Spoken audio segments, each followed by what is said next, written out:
성령은 오늘은 영이시다. 성령님은 영이시다 하는 내용으로 볼 겁니다. 고린도전서 2장과 마가복음 8장 말씀에서 그 내용을 찾아갈 겁니다.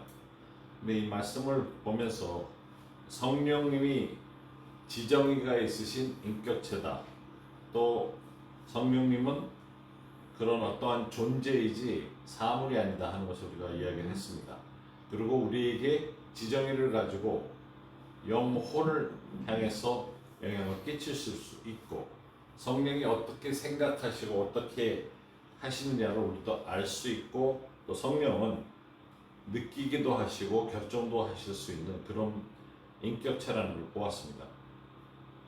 그리고 성령님께서는 신이신데 삼위일체 한 분으로서 아버지의 생각, 아버지께서 어떻게 느끼시는지도 알고 우리에게 그 뜻을 전달해 줄 수 있다고 하셨습니다.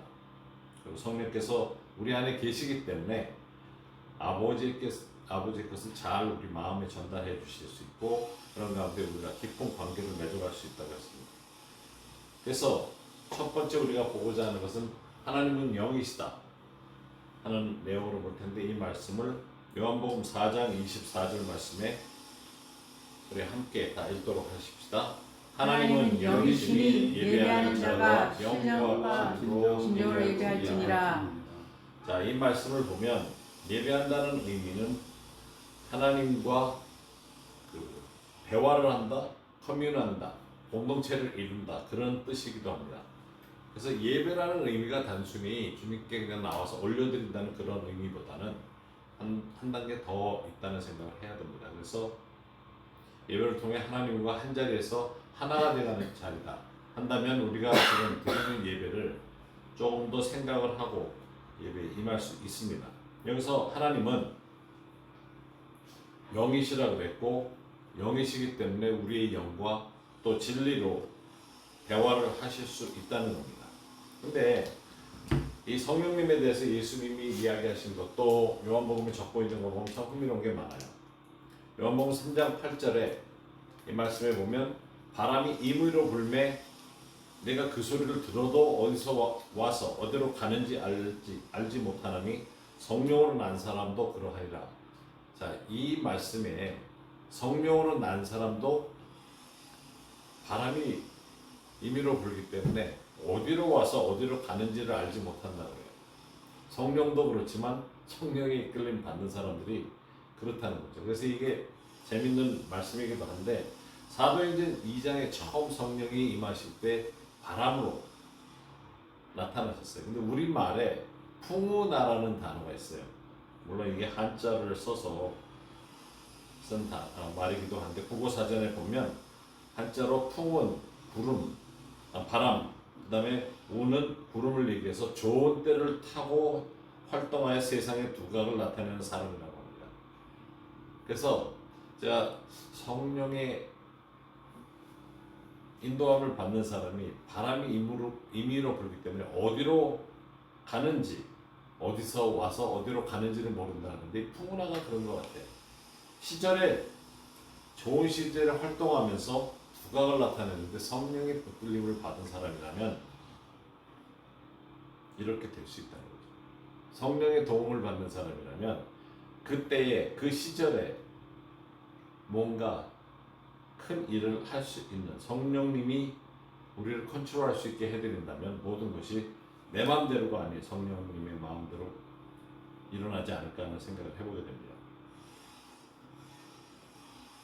우리가 성령님과 시간을 보내고 싶다면 사실은 성령님이 영이시라는 걸 깨닫고 영의 존재시라는 것을 인정을 하면서 영으로 볼 수 있다는 것을 나도 영으로 봐야 되겠다는 그런 마음을 가져야 합니다.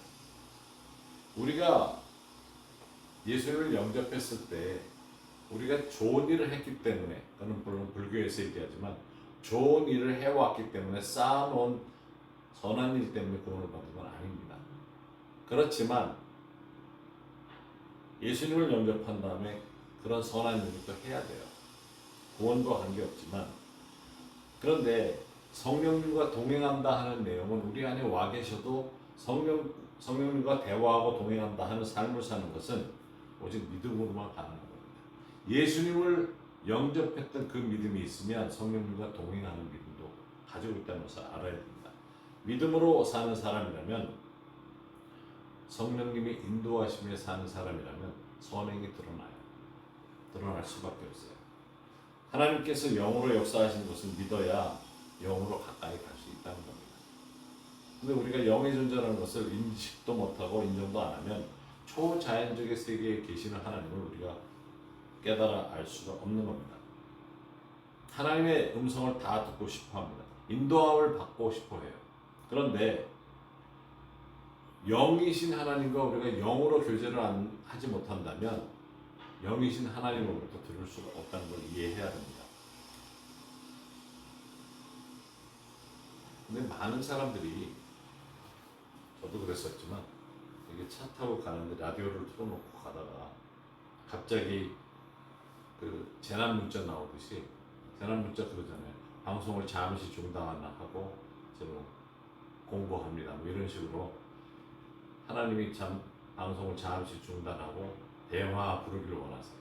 많은 사람들이 그렇게 주님이 나를 불러주기를 원해요. 아니면 집회에 갔는데 갑자기 강사가 탁 지적하면서 세우면서 당신은 하나님의 부르심을 받은 사람, 그날부터 뭔가 뻥 뛰어가지고 잘 되기를 바라요. 사실 그렇게 하실 수가 없다는 건 아니에요. 그렇게 하실 수 있지만, 그렇다고 그것이 성령님과 동행하는 거에 물론 시작은 도움이 되겠죠. 꾸준히 사는 거에 있어서는 성령님은 누구에게나 기회를 허락하신다는 걸 깨닫는다면, 영이시기 때문에 나의 영과 내 안에 계시면서 영적으로 대화를 하시길 원한다는 것을 깨달아야 합니다. 그러면 대화의 길이 열립니다.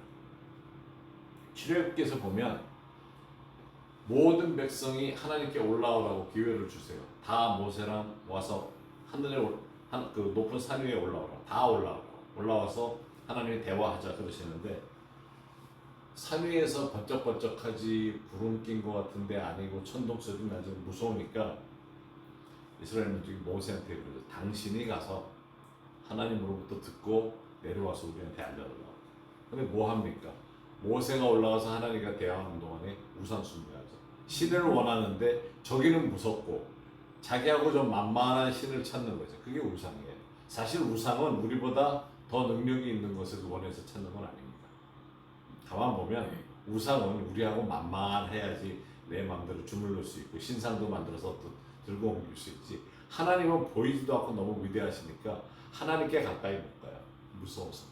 그런데 사주팔자 정도 가까이 내가 다가갈 수 있는 우상을 만듭니다.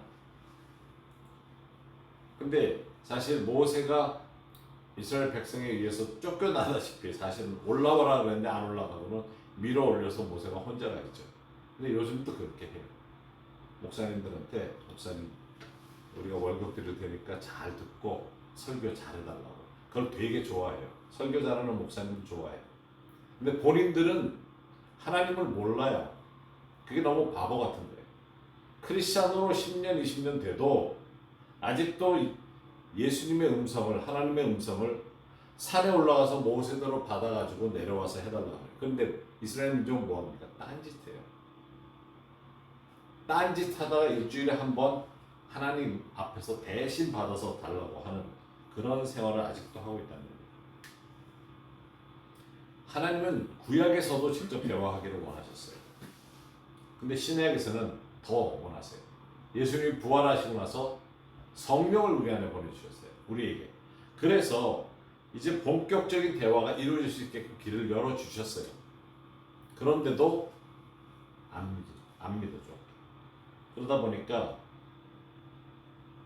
제가 생각하기에는 영적인 거 원한다 그럴지라도 실제로 하나님과 대화하라고 하면 대화를 하고 싶지 않은 사람들이 더 많은 것 같아요.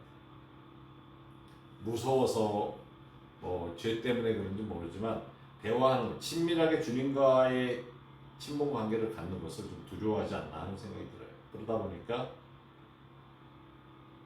안 들으려고 해요. 그리고 또 음성이 안 들린다 그러는 사람들의 대부분은 이전에 한두 마디 들었어요. 근데 순종을 안 해요. 순종을 안 하니까 그렇잖아요.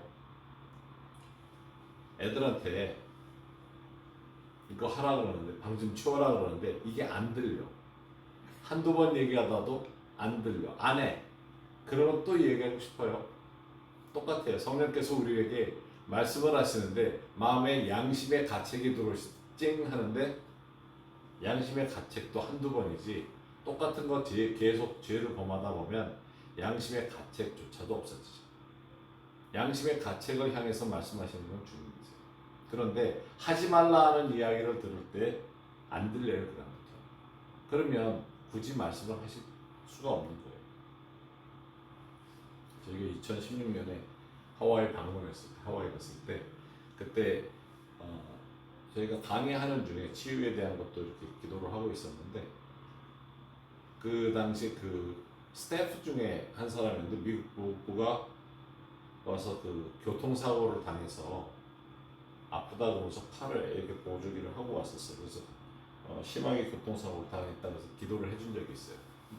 근데 그다지 뭐 이렇게 눈에 띄게 통증이 좀 없어지고 편해진 것 같다는데 기도를 하려고 그러다가 당시 팔뿐만 아니라 어깨에도 많이 다친 것 같은데 어깨 뒤쪽하고 왼쪽 다리 쪽을 하나님이 치유를 위해서 기도하라고 그러신다고 그랬더니 조금 놀라는 반응을 하면서 그쪽으로 좀 세게 부딪혔대요. 이쪽이. 그래서 거기를 위해서 그냥 손을 얹고 기도를 했는데 그냥 그러고 헤어졌어요. 인사하고. 근데 그 후에 페이스북에서 보니까 그분이 다른 BTS 그 리더였는 것 같은데 학생들에게 졸업장을 나눠주는 거를 찍은 게 있는데 보니까 보조대도 안 하고 정상적으로 모든 걸 다 하고 있더라고요. 그래서 나중에 연락이 왔는데 그때 기도받고 자기는 생각을 못한 거예요. 하나님의 준 건 생각을 못했는데 그 다음 아침에 일어났는데 자기가 그쪽으로 누워서 잘 수가 없었는데 아팠어 이쪽이. 근데 늘 왼쪽으로 누워서 잤었기 때문에 오른쪽으로 누워서 자려니까 불편하고 그랬었는데 아침에 깨우니까 자기가 왼쪽으로 누워 있고 그러면서 치유된 걸 깨달은 거예요. 하나님은 사실 영으로 함께하는 사람들을 향해서 더 치유를 잘 해주시나 하는 생각도 들어요. 왜냐하면 그분은 주님과 동행하는 삶을 살고 있었어요. 물론 우리가 기도할 때 그 사람의 상태를 영으로 보고 기도를 해준 것도 있어요. 그래서 집중적으로 그걸 위해서 기도를 하고 선포를 할 수 있었어서 치유가 나타난 것도 있지만 제가 그때 기도하고 나서 느꼈던 것은 이분은 늘 주님과 대화하면서 사는 분이에요. 그러니까 필요가 있을 때 주님께서 더 쉽게 해주시는 거 아닌가 하는 생각이 들 정도로 기대 이상의, 기도한 것 이상의 치유가 나타났던 거죠. 그래서 여러분들이 주님과 동행하기 위해서는 하나님이 영이시다, 성령이 영이시다 하는 것을 깨달아야 합니다. 그것이 그만큼 중요하다는 것을 이해해야 합니다. 두 번째, 우리도 영입니다. 우리도 영의 존재예요. 영혼, 육이 있어요. 우리 혼은 지적으로 깨닫고 의지가 있어서 결단을 내리고 감정이 있어서 슬프기도 하고 기쁘기도 하는 것을 가집니다. 근데 나이가 많이 들수록 사실 기쁘고 슬픈 것도 별로 없어요. 그냥 저 TV 프로그램에서 진짜 웃기는 거 보기나 해야 웃든지 아직 웃을 일이 없다고요. 그런데 영의 존재라는 것은 더 받아들이기 힘들 수가 있어요. 왜냐하면 내가 느끼지도 못하고 그렇다고 의지적으로 아는 것도 아니고 그러나 영의 존재라는 것을 생명이 있어서 살아있는 존재라는 것을 인식을 할 필요가 있는 겁니다. 로마서 8장 16절에 성령이 친히 자신이 우리 영과 더불어 우리 하나님의 자녀인 것을 증언하시는. 자, 우리가 예수님을 영접한 이후에 하나님을 향해서 아버지라고 부를 수 있게끔 자녀가 된 것을 인식하게 해주시는 것은 성령께서 우리 영을 향해서 말씀해 주시는 거예요. 그래야만 내가 자녀인 것을 인정을 할 수 있는 겁니다.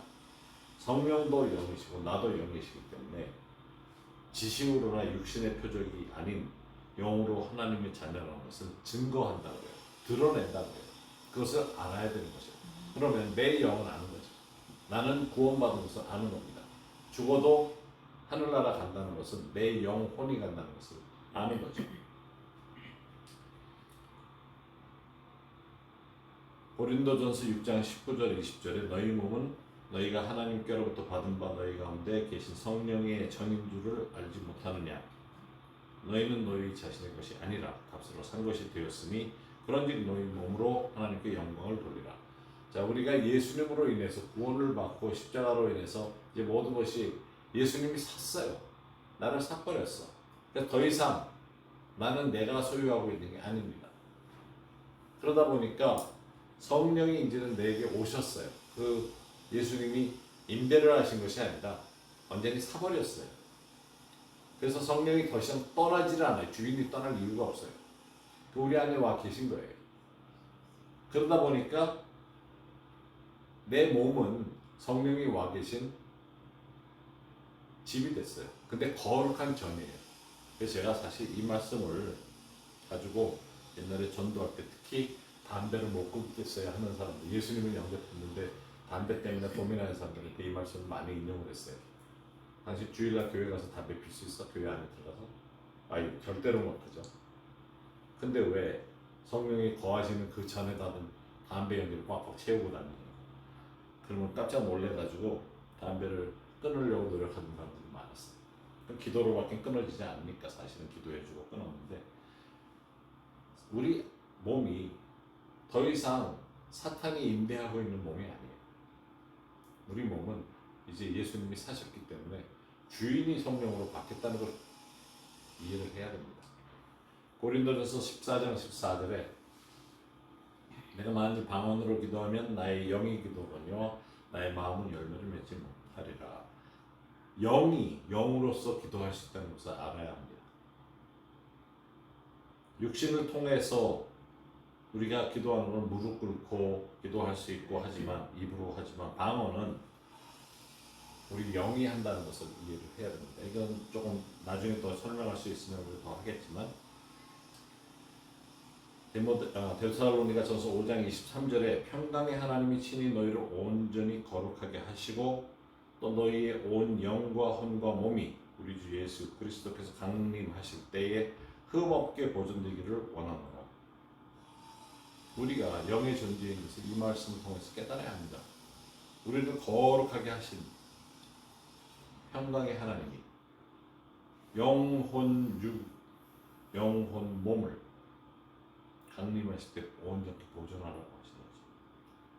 그래서 이 말씀 가지고 수술을 하지 말라고 그런 말씀도 들은 적이 있고 한데, 온전히 보존하기 위해서 잘 몸을 간수하라고, 함부로 쓰지 말라는 말씀도 하면서 전에 성형 수술하지 말라는 얘기도 들은 적이 있어요. 수도배를 이 말씀 가지고 하시면서 어떤 목사님이, 그래서 저 고3 애들 가서 쌍꺼풀 수술 하지 말라고. 근데 우리가 영이고 하나님이 영이시면 영의 존재는 영과 영 사이의 교제가 이루어지는 겁니다.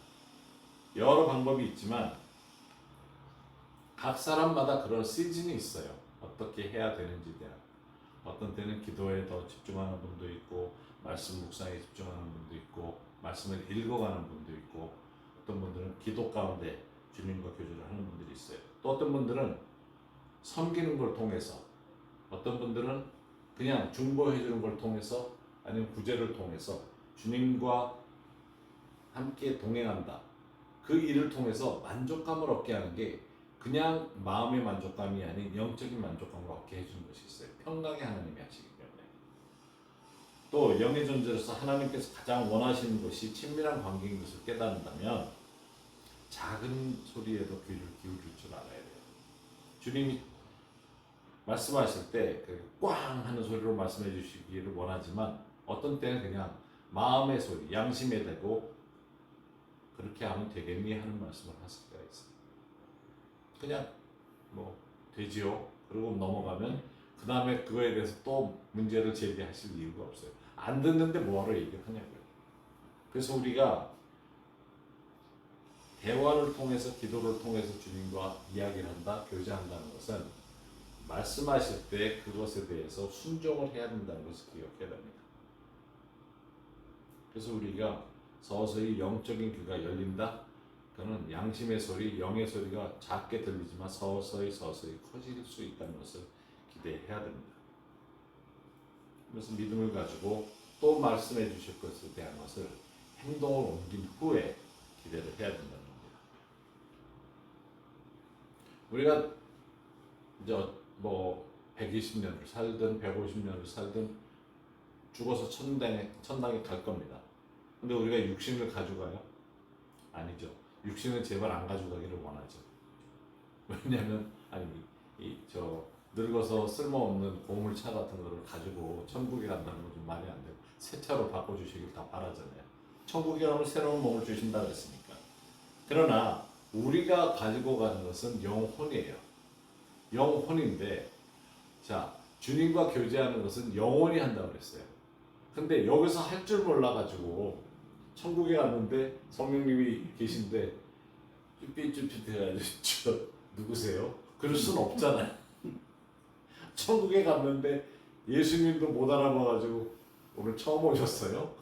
제가 오늘 안내 맡았는데 아니 그러면 얼마나 내가 예수인데 그렇게 얼마나 망신스러워요. 주님과 교제하는 것은 이 땅에서 시작해서 천국까지 간다고 해요. 그리고 영원히 간다 그러기 때문에 천국에서 계속 주님을 알아갈 거예요. 무한하신 분이기 때문에 새로운 것을 매번 깨닫게 돼요. 근데 여기서 전혀 알지도 못하고 갔다가 천국 언어도 모르고 갔다가 거기 갔더니 이 사람들 왜 샬라샬라만 해? 뭐라고 그러는 거야 도대체? 그때부터 언어를 배워야 된다고 생각을 해보세요. 무슨 이민 간 것처럼. 천국은 이 땅에서부터 시작이라고요. 예수님을 영접한 이후부터 시작이에요. 우리가 그 교제를 배워가야 돼요. 육신이 가는 건 아니지만 영혼은 가기 때문에 갔을 때 너무 생소한 곳에 생소한 분들을 만나는 거는 좀 곤란하다는 얘기예요. 하나님 앞에 갔는데 이렇게 어디 계신 거예요? 바로 앞에 계시는데 못 알아보고 예수님은 여기까지 왔는데 예수님은 어디 계셔? 바로 앞에 지나가도 못 알아보고 성령님과 대화를 좀 하십시다. 근데 평소에 말을 듣지를 못해가지고 내가 반 귀머거리를 가서 암만 앞에서 누가 뭐라 그래도 입만 뻥끗거리는 걸로 들린단 말이에요. 그래서 여기서부터 교제를 할 필요가 있다는 겁니다. 영적인 귀와 눈을 가지고 생활을 하는 것을 그냥 바람직한 거다 생각하지 말고 임재의 하나님을 통해서 모든 것을 좀 집중을 하는 겁니다. 그래서 알아듣고 지금부터 그 교제를 시작해서 영어까지 가라는 거예요. 그래서 좀 알아들을 줄 알고 가야지. 여러분들 그 유학생들 미국 갈 때 영어를 학원에서도 공부하고 가잖아요. 그래서 교회에서는 부흥회 하잖아요. 그 부흥회가 천국 사실은 학원인데 하나님과 대화하면서 가는 거지. 이게 무슨 집중 코스를 한다 그래가지고 갑자기 귀가 열리고 입이 열리냐고요. 도움은 되겠죠. 그걸 평소에 좀 연습을 해야 된다는 거예요. 다음에 부흥회 가면 그거 써먹어야겠다. 갑자기 얘기하고 나니까 너무 좋은 생각입니다. 이 천국 학원을 그러니까 뭐 쪽집게 학원식으로 부흥회만 와가지고 주님을 알고 가겠다고 그런 식으로 대화를 하셔야 돼요. 주님과. 그러려면 그래서 많은 분들이 대화 그러면 사실 일방통행 대화를 많이 해요. 하나님과 대화한다 그러고 내가 말하고 싶은 기도하고 싶은 내용을 다 얘기하고 예수님의 이름으로 기도합니다 그러고 떠나요. 근데 주님은 사실 대화를 한다 그러면 질문을 하라는 거죠. 질문을 하고 들어보라고요. 주님께 하나님 이건 어떻게 하면 될까요? 여쭤보면 그때 들리는 음성이 주님이 내게 주시는 방법을 알려주시는 거예요. 꼭 음성이라고 되지 않아도 느낌이라든가 내 마음에 떠오르는 생각이라든가 이런 것으로 오게 돼요. 그래서 대화를 시작할 수 있어요. 제가 처음에 결혼하기 전에 그 당시에는 스마트폰이라는 게 없었기 때문에 집으로 전화를 했는데 제 아내가 살던 집에 동생이랑 둘이 살고 있었는데 둘이 각각 방에 전화기를 가지고 있어가지고 전화벨이 울리면 누가 먼저 받으면 받는 거예요. 근데 둘의 목소리를 동생하고 둘의 목소리를 제가 구분을 할 수가 없었어요. 근데 동생이 짓궂어가지고 여보세요 그리고 제가 말을 하면 다 그냥 대답을 해요. 그래서 나는 이제 제 아내한테 전화하는구나. 열심히 얘기를 하면은 그리고 가만히 있다가 나중에 자기가 아이다래. 자기가 동생이래. 그러면 아니 내가 지금 몇 분 동안 얘기하는 걸 다 듣고 가만히 있으면서 그때 가서 얘기를 해 이름을 구분을 못했어요. 처음 만났을 때는 둘의 목소리가 너무 똑같은 거야. 근데 이제 연애를 하면서 시간이 가니까 분별이 생기더라고요. 그래서 이제 딱 받으면 동생이지. 그러면 그때 바꿔줘요. 대답 단어 금방 바꿔주는데 알면 알수록 목소리의 차이도 아는 거예요. 성령님이 말씀하시는 걸 알 수 있다는 겁니다. 세 번째, 성령께서는 우리 영에 말씀하세요. 우리 영을 향해서 말씀을 해 주십니다. 우리 육신의 귀에 육신의 감각이 아니고 영에 말씀하신다는 걸 한번 생각을 해봐야 됩니다. 기록된 바 하나님이 자기를 사랑하는 자들을 위하여 예비하신 모든 것은 눈으로 보지 못하고 이건 육신의 눈으로 보지 못하고 육신의 귀로 듣지 못하고 사람의 마음으로 생각하지도 못했다는 것 같습니다. 자, 이게 굉장히 중요한 내용이에요. 우리가 눈으로 귀로 사람의 마음으로 안 된다는 거죠. 그러면 하나님은 저는 우리 눈으로 귀로 마음으로도 그렇게 생각으로 알 수는 없어요. 그렇지만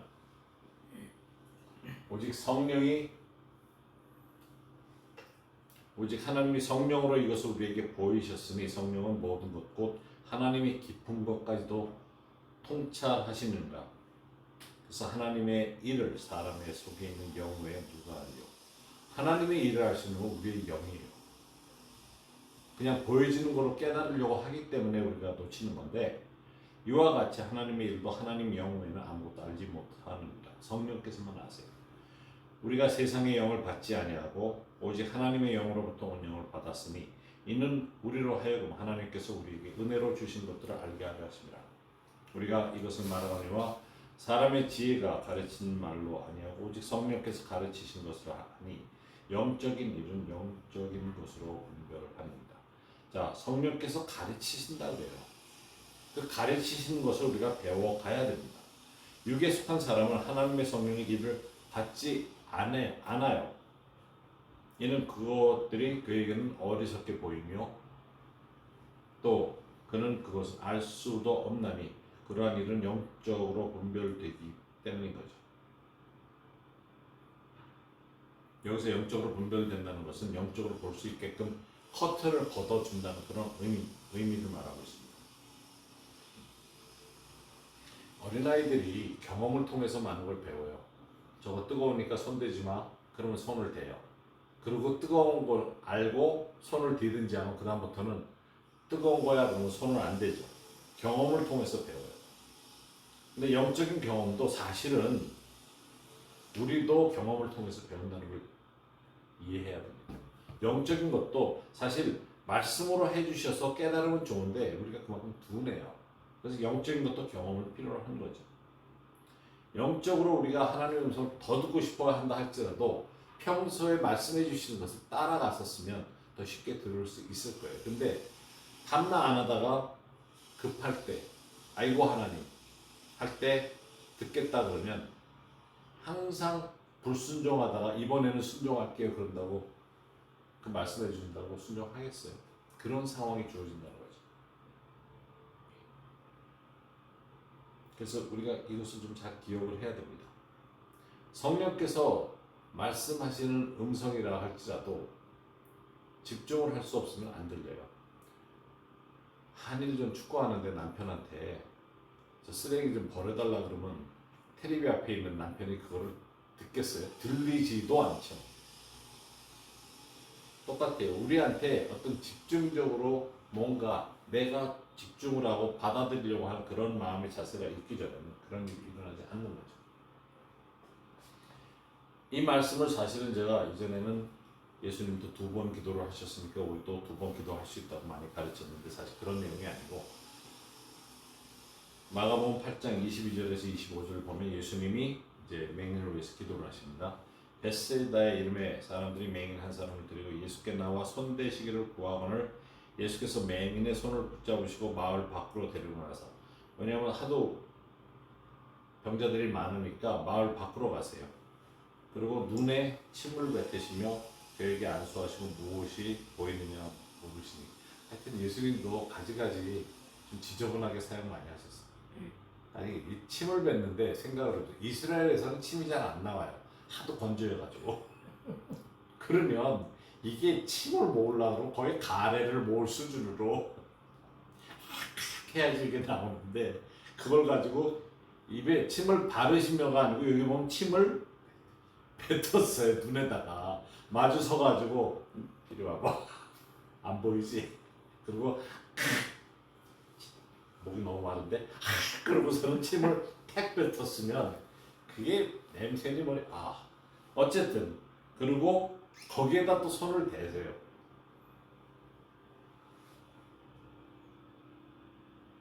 그러고 나서 무엇이 보이느냐 하니까 쳐다보면 이런데 사람들이 보인다고요. 사람이 보여요. 다시 얘기해서 이 사람은 후천적인 장면일 수 있어요. 사람을 본 적이 있어요. 선천적이면 사람을 모르죠. 어떻게 생겼는지조차. 근데 사람이 보이는데 나무 같은 것들이 걸어다니는 게 보이는 거예요. 그게 그 눈을 다시 안수하시고 다시 주목하여 보더니 나와서 모든 것을 밝히 보는 자. 그때부터는 사람의 형체를 제대로 보이는 거죠. 자, 이 말씀에 예수님께서 무엇이 보이느냐 했을 때 나무 같은 것이 보인다 그랬는데 이것은 사람들의 영적인 모습을 보는 겁니다. 우리는 성경에 있는 대로 하면 나무 같은 사람들이에요. 나무의 모습, 그 영적인 모습이 나무로 표현된 것이 많이 있습니다. 대표적인 게 시편 1편 우리가 잘 아는 말씀이죠. 1절에 3절에 복 있는 사람들은 악인들의 꾀를 따르지 아니하며 죄인들의 길에 서지 아니하며 오만한 자들의 자리에 앉지 아니하고 오직 여호와 율법을 즐거워하며 그 율법을 주야로 묵상하는도다. 자, 하나님의 말씀을 묵상하는 사람들, 주야로 밤낮으로 묵상하는 사람은 그는 시냇가에 심은 나무예요. 늘 말씀을 묵상하는 사람은 나무로 표현이 되고 있어요. 영적인 나무인데 철을 따라 열매를 맺을 수 있을 정도로 물가에 심겨 있어요. 나무로 표현해요, 우리를. 이게 주님과 동행하는 사람, 묵상하는 사람이죠. 그리고 52편 8절에 보면 그러나 나는 하나님의 집에 있는 푸른 감람나무 같으며 이 감람나무는 올리브나무입니다. 하나님의 인자하심을 영원히 의지하리라. 하나님을 영원히 의지하는 사람은 푸른 올리브나무예요. 또 92편 12절에는 의인은 종려나무같이 번성하며 레바논 백향목같이 성장하리라. 여기서 의인도 영적으로 의인은 번성해요. 성장해요. 나무와 같이. 또 이사야서 55장 12절에는 너희는 기쁨으로 나아가며 평안히 인도함을 받을 것이요 산들과 언덕들이 너희 앞에서 노래를 바라고 들의 모든 나무가 손뼉 칠 것이며. 모든 나무가 손뼉 치는데 영적인 나무도 그 가지가 기쁨으로 인해서 손뼉 치는 모습을 보이는 거죠. 얘기하는 거죠. 여러분 버드나무가 손뼉 치는 거 봤어요? 모든 나무가 손뼉 치는 거 봤어요? 근데 우리가 영으로서 기뻐서 성령의 바람에 휘날려서 손뼉을 칠 수 있는 거라 그것을 표현을 하죠. 누가복음 6장 43절 45절의 말씀은 못된 열매 맺는 좋은 나무가 없고 이 영적인 사람을 이야기하죠. 못된 열매 맺는 좋은 나무는 없어요. 좋은 사람은 없어요. 또 좋은 열매 맺는 못된 나무도 없어요. 못된 사람도 없어요. 나무는 각각 그 열매로 아나니 가시나무에서 무화과 또는 찔레에서 포도를 따지 못하느니라. 선한 사람은 여기서 선한 사람을 이야기하는 것이 나무를 비해서 이야기하신 거죠. 마음에 쌓은 선에서 선을 내고 악한 자는 그 쌓은 악에서 악을 내나니 이는 마음에 가득한 것을 입으로 말함이니라. 나무와 사람, 좋은 나무와 선한 사람을 비교하면서 이야기하고 있죠. 성령께서는 우리가 말씀을 읽을 때마다 이해를 시켜 주십니다. 깨닫도록 해야 되는데 영적인 눈이 열려야만 이해할 수 있어요. 오병이어가 그 굉장히 큰 사건이었잖아요. 아니 요만한 주먹밥 5개하고 생선, 제가 생각하기에는 어린아이가 큰 무슨 뭐 이면수 같은 거 아니면 큰 생선을 2개를 정신으로 들고 다녔을 리는 없어요.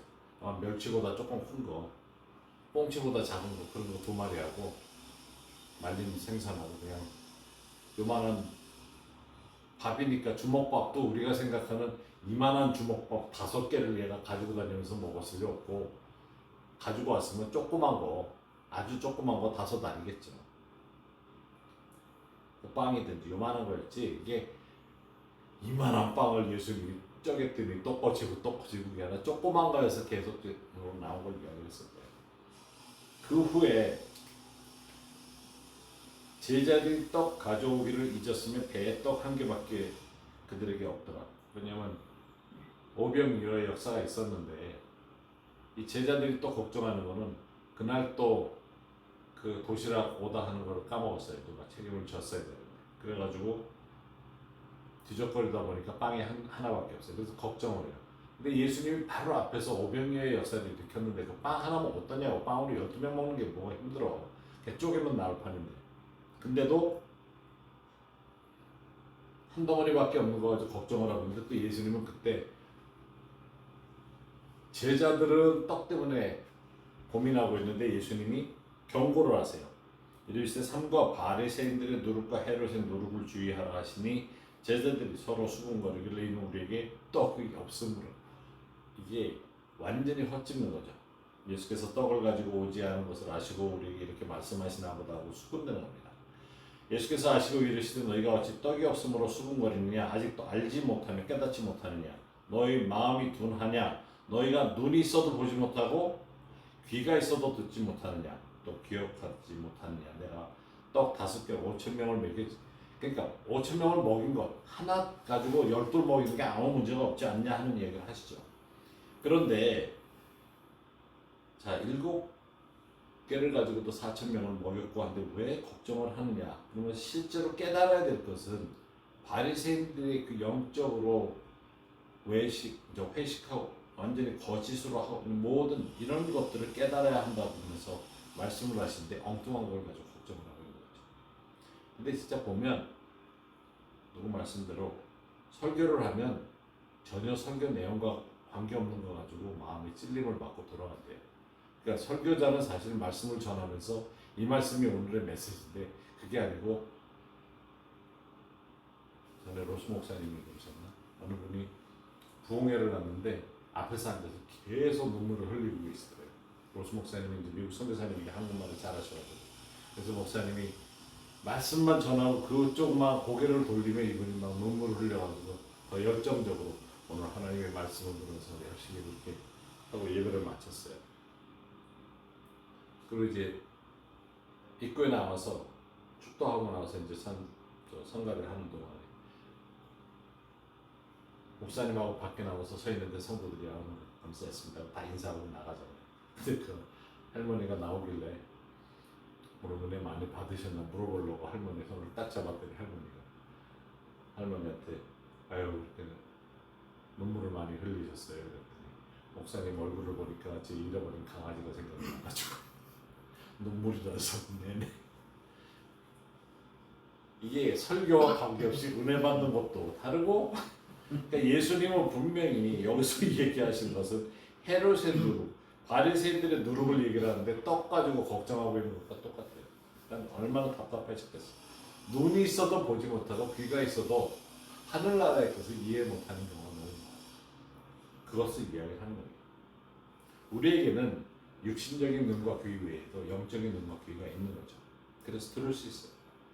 그래서 우리가 늘 주님과 대화를 하고 들으면서 교제를 하려면 질문을 할 필요가 그래서 기도는 주님과 교제는 하나님은 영이시라는 것은 하나님의 영이 되신 성령님과 우리가 여쭤보고 듣고 보여주시는 거 보는 가운데